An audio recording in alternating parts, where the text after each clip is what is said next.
Hello, How To Bob here, and in this video I'm going to show you how I changed the front brake calipers on a 2007 Ford F-250. I've got my vehicle jacked up. I'm going to pull the cover off the lug nuts here and remove the lug nuts. Once I get the lug nuts removed, take the wheel assembly off, set that off to the side, and then I can start to remove the caliper bracket here. There's two bolts on the outside, and those need to be removed. Once those are removed, I'm going to get a hanger and get it ready so I can hang this so it doesn't hang from the brake line. And I have to get a screwdriver in here to pry the brakes apart. I've already replaced these brakes and I've had the rotor turned. It's a good time to do that now if you haven't done that. You can see the brake just fell off there. So now my caliper's loose, and I still want to hang it from the hanger until I get the brake line removed. So I'll hang that up here onto the spring, and then I'll remove the other brake pad. You can see they're brand new. So now I'm going to remove the caliper bracket, and once I get this off here, I'll show you exactly why I need to remove the bracket and the caliper both. Let me take these bolts out here. These are on there pretty tight. I had to use a hammer to hit the wrench and knock them loose. So I finally got them loose, and here's my old one. So now before I take the brake line off my caliper, I'm going to remove the rotor so no brake fluid gets on my rotor. And I just had this one turned. If you haven't had your rotors turned or replaced your pads, now's a good time. So I'm going to remove the brake line, and this one's pretty corroded and rusted on there, and I want to make sure that once I get it loose, I get ready with a catch pan, because brake fluid will come out of the fitting here. Take my banjo bolt off, and there's a copper washer on top and underneath. So now I can disconnect my hanger and my calipers off. Now here's the bracket, the caliper bracket. You can see that these are supposed to move. This one moves freely here, and that's the way it's supposed to act. But this one, however, does not. It's frozen in place. It's rusted pretty bad. So I'm going to get a hammer, and let's see what we can do here. I'm going to hit that a few times on the hard surface here and just see if I can loosen that up. And it's still frozen up. So I need a new caliper bracket, but I'm going to go ahead and replace.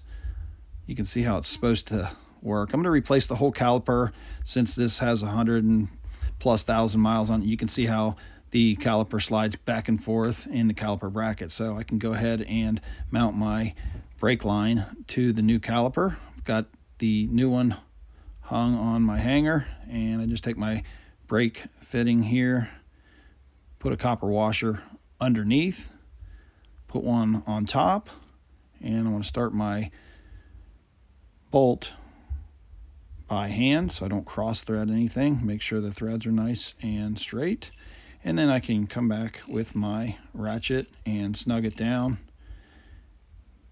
get it pretty snug here, and then I'll come back with my torque wrench and tighten it to 35 foot-pounds of torque. Okay, I'm at 35 foot-pounds of torque. Now I'm going to install the rotor back on the lug nuts. And then I found out that I cannot put the pads on with the caliper installed on the caliper bracket. So I need to remove my caliper bracket. So if you haven't already done this, go ahead and separate the two. Now these are the two bolts that I'm going to put back in to hold my caliper in place, and I put some thread locker on it. But before I put this on, I want to run a little brake grease down the slide channels here from my brake pads. There's 4 spots that I want to put some disc brake grease on. Then I can put my caliper bracket into place and get my bolts with my thread locker and put those on the bracket, both the top and the bottom. I got both bolts started by hand. Then I'm going to use my ratchet and snug those down, and then I'll use my torque wrench And I'll tighten those up to 166 foot-pounds of torque. Now it's time to install my brake pads, and I start at the bottom, put the tab in the slot. I've got my spring clips in place, and you can see it springs back. I can do the outside the same way. They go in real easy with a nice new caliper bracket. Then I want to get my caliper bolts, and again I'm going to use some Loctite. I like to use some thread locker or Loctite on brake parts just for added safety.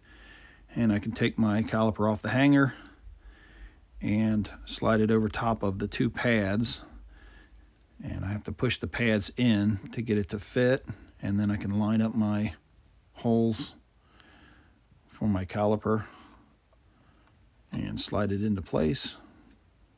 And I'll start my caliper bolts by hand,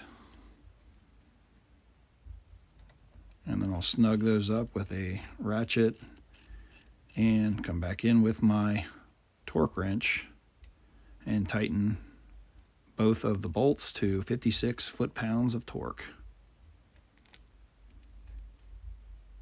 And there we go, 56, that one.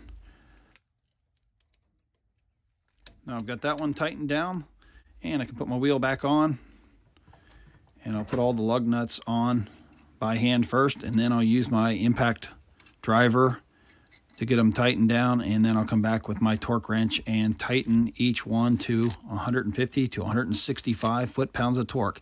One last note, you'll want to bleed your brake lines after changing the calipers. I have a video on that as well. I'll share the link in the description below. Be sure to subscribe and hit the bell icon to see any future updates.